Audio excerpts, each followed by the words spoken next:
الحمدللہ وحدہ لا شریک لہ والصلاۃ والسلام علی من لا نبی بعد۔ پارہ نمبر 21۔ اللہ تعالیٰ نے پارہ نمبر 21 کے آغاز میں تو یہ فرمایا قرآن کریم کی تلاوت کرو، نماز کی پابندی کرو، بطور خاص ان دو چیزوں کا حکم دیا گیا ہے۔ پھر آگے حضور اکرم صلی اللہ علیہ وسلم کی صداقت پر ایک کیسی عجیب دلیل بیان فرمائی ہے کہ دیکھو یہ امی ہیں، انہوں نے دنیا میں کسی آدمی سے نہ پڑھنا سیکھا نہ لکھنا سیکھا، اور مضامین وہ بیان فرما رہے ہیں کہ جس پر بڑے بڑے اہل عقل اور پڑھے لکھے بھی دنگ رہ جاتے ہیں۔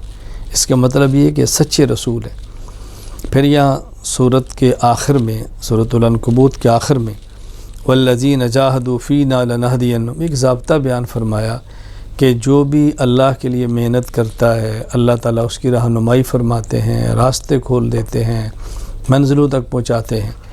تو یہ یاد رکھنا، اگر کسی شخص کا کام ٹھیک ہو، اللہ کے لیے ہو اور مسلسل ہو، اللہ تعالیٰ اس کے نتائج دنیا میں ضرور عطا فرماتے ہیں۔ سورۃ الروم، کیونکہ اس آیت میں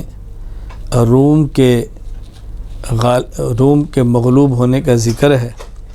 غلبت الروم فی ادنی الارض وهم من بعد غلبهم سیغلبون، کہ روم والے مغلوب ہوں گے پھر غالب ہو جائیں گے چند سالوں میں۔ تو چونکہ سورت میں روم کا ذکر ہے اس لیے سورت کا نام ہی سورۃ الروم ہے۔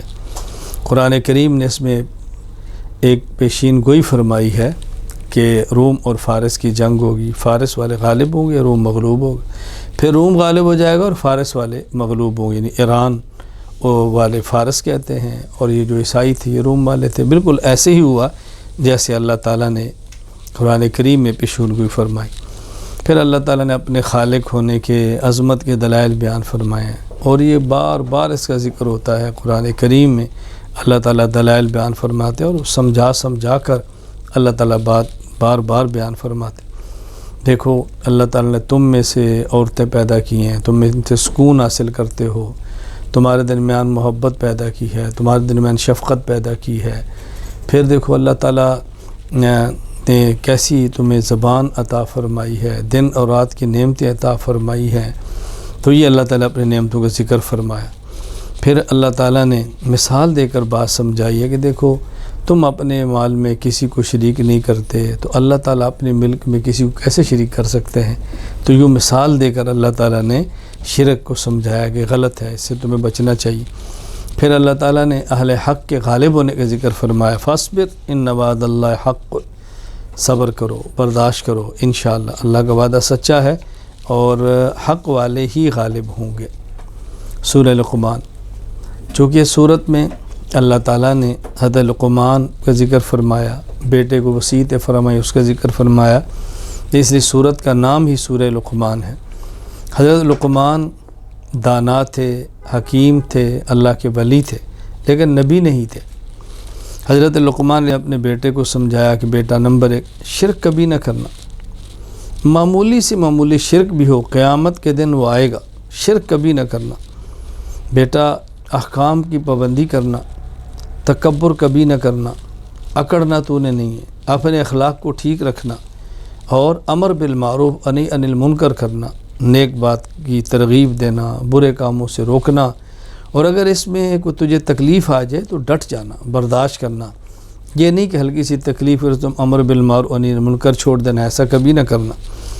اور والدین کا ادب کرنا، والدین کا احترام کرنا۔ لیکن اگر والدین تجھے اللہ کے خلاف، اللہ کی معصیت اور گناہ کی بات کریں تو پھر والدین کی بات بھی نہ ماننا، یعنی والدین کی اطاعت کرنی ہے لیکن اللہ کی معصیت اور نافرمانی میں نہیں، اللہ کے حکم کو سامنے رکھتے ہوئے۔ سورہ لقمان کے آخر میں اللہ تعالیٰ نے بطور خاص 5 ایسی باتوں کا ذکر فرمایا۔ ویسے تو عالم الغیب اللہ کی ذات ہے، لیکن سمجھانے کے لیے بات فرمائی۔ ذرا یہ دیکھو، ان اللہ عندہ علم الساعہ، قیامت کے علم اللہ کے پاس ہے۔ وَيُنَزِّلُ الْغَيْثَ، بارشیں اللہ برساتے ہیں، کب برسانی ہے، کہاں برسانی ہے، اللہ ہی جانتے ہیں۔ اور رحم کے اندر کیا ہے اللہ ہی جانتے ہیں۔ دنیا والے تو تب بتائیں گے جب کوئی چیز بن جائے گی، ایک نطفہ ہوتا ہے راہ میں جاتا ہے، اللہ کے علم ہوتا ہے اس نے کل کو کیا بننا ہے اور کل کیا ہونا ہے اللہ جانتے ہیں۔ کس بندے کی موت کب اور کہاں نہیں ہے اللہ جانتے۔ بطور خاص 5 مغیبات کا اللہ نے ذکر فرمایا۔ مومن کا ایک عقیدہ ہے کہ عالم الغیب صرف اور صرف اللہ کی ذات ہے۔ اللہ اپنے پیغمبر کو بھی جتنا بتائیں پتہ چلتا ہے، باقی جتنا نہ بتائے اس کا علم نبی کو بھی نہیں ہو سکتا۔ سورۃ السجدہ، اللہ تعالیٰ نے پہلے قرآن کریم کی حقانیت کو بیان فرمایا۔ ہاں، اس سورت میں چونکہ سجدہ کا ذکر ہے، سجدہ کرنے کا بھی ذکر ہے، اس لیے سورت کا نام ہی سورۃ السجدہ ہے۔ ابتدائی طور پہ قرآن کریم کی حقانیت بیان فرمائی کہ یہ قرآن ایک ایسا ہے جس کے اندر کوئی شک نہیں ہے، کوئی شک نہیں، لا ریب اور لا شک کتاب ہے، اس لیے اس قرآن کریم کے اندر بھی شک نہ کرنا۔ اللہ تعالیٰ نے اس صورت میں بھی اپنی وحدانیت اور اپنی توحید کے اللہ نے دلائل بیان فرمائے۔ پھر اللہ تعالیٰ نے صورت میں مؤمنین، صالحین، ماننے والے اور مجرمین کا حال بیان فرمایا ہے کہ دیکھو مجرم قیامت کے دن سر کو جھکائے کھڑے ہوں گے، ذلت میں ہوں گے، آرزو کریں گے کاش ہم یہ جرم نہ کرتے، آج ہمیں یہ دن نہ دیکھنے پڑتے۔ پھر اللہ سے مانگیں گے اے اللہ میں واپس لوٹا دے، ہم دوبارہ ٹھیک ہو کر آ جائیں، مگر واپسی نہیں ہو سکتی۔ اور مومنین، اللہ اکبر، ان کی آنکھیں ٹھنڈی ہوں گی، اللہ کے مہمان ہوں گے، اللہ کی نعمتوں سے لذت اٹھائیں گے۔ اللہ ہمیں مجرمین کی فہرست سے نکالے، اللہ اپنے بندوں کی فہرست میں ہمیں اللہ تعالیٰ شامل فرمائے۔ اور مومنین کے خاص وصف یہ ہے، یہ رات کو بستر چھوڑ کے اللہ کی عبادت کرتے ہیں، سجدے کرتے ہیں، تہجد پڑھتے ہیں۔ مومن کی شان بیان کی ہے۔ اللہ تعالیٰ ہمیں ایمان والوں کی صفات عطا فرمائے، مجرمین کی گندی صفات سے محفوظ رکھے۔ سورۃ الاحزاب، احزاب حزبن کے جمع احزاب کہتے ہیں لشکروں کو، چونکہ آگے غزوہ احزاب کا ذکر ہے کہ وہ غزوہ خندق جس میں مشرکین سارے گروہ اکٹھے کر کے لائے تھے اسلام اور مسلمانوں کو مٹانے کے لیے، لیکن اللہ نے اسلام کو بھی فتح دی، مسلمانوں کو فتح دی۔ تو چونکہ احزاب کا ذکر ہے اس لیے اس صورت کا نام ہی سورۃ الاحزاب ہے۔ یہاں ابتدائی طور پہ 2 باتیں اللہ تعالیٰ نے جو سمجھائیں ہیں وہ اچھی طرح سمجھ لیں۔ ایک تو یہ کہ ایک انسان کے دل میں 2 دل نہیں ہوتے، ایک دل ہوتا ہے، اس میں خیال 2 آتے ہیں۔ کبھی لوگ کہتے ہیں جی میرا ایک دل یہ کرتا ہے اور ایک دل یہ کرتا ہے، یوں نہیں، یوں کہ میرے دل میں ایک خیال یہ آتا ہے اور ایک خیال یہ آتا ہے۔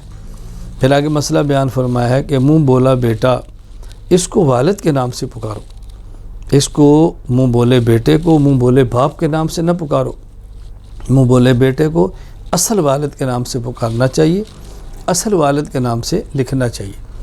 اسی طرح پھر یہاں پہ رسول اکرم صلی اللہ علیہ وسلم کی ازواج بیویوں کو امت کی مائیں فرمایا ہے، ہماری روحانی ماں ہیں۔ پیغمبر کی بیویاں مومنین کی روحانی مائیں ہیں، اور مومن جس قدر پیغمبر سے محبت کرتا ہے، اپنی جان سے بڑھ کے ترجیح دیتا ہے، جان سے زیادہ عزیز سمجھتا ہے، یہ مومن کی اللہ نے شان بیان فرمائی۔ اور یہاں بس خوب بیان فرمایا کہ دیکھو اچھی طرح بات سمجھ لو، غزوہ احزاب کتنا سخت تھا، اللہ نے مدد کی ہے۔ غزوہ خندق کتنا کٹھن تھا، اللہ نے مدد فرمائی ہے۔ آج بھی اگر احوال آ جائیں تو مومن کی نظر اللہ پہ ہونی چاہیے، اللہ تعالیٰ اس کی مدد فرماتے ہیں۔ پھر آخر میں یہ بات سمجھائی ہے کہ یہ بات اچھی طرح سمجھ لیں کہ مومن کے لیے اسوہ اور نمونہ پیغمبر کی ذات ہے۔ اور سورت کے آخر میں مسئلہ بیان فرما دیا، پیغمبر کی بیویوں کو حکم دیا، دنیا چاہتی ہو تو نبی کہہ رہے ہیں تم مجھ سے الگ ہو جاؤ، دین چاہتی ہو تو دنیا مشکلات تو آئیں گی۔ پیغمبر کی بیویاں تو پھر ہمارے حضور کی بیویاں تھیں نا، ان سب نے یا رسول اللہ ہمیں تو دنیا نہیں دین چاہیے، آخرت چاہیے، ہم نے دنیا کو کیا کرنا ہے۔ اللہ تعالیٰ نے یہ ایمان والوں کی شان بیان کی ہے۔ پھر پیغمبر کی بیویاں جو مومنین کی مائیں ہیں ان کی شان بیان کی ہے۔ اللہ تعالیٰ ہم سب کو رسول اکرم صلی اللہ علیہ وسلم اسوہ نمونہ بنا کر چلنے کی اور زندگی گزارنے کی توفیق عطا فرمائے۔ پیغمبر کی بیویوں کو اپنی مائیں سمجھیں، اور ہماری ماں اور بہنوں بیٹیوں کو چاہیے بطور خاص اسوہ رسول اللہ صلی اللہ علیہ وسلم کے ازواج اور پیغمبر کی بیٹیوں کو بنائیں۔ اللہ ہمیں عمل کی توفیق عطا فرمائے۔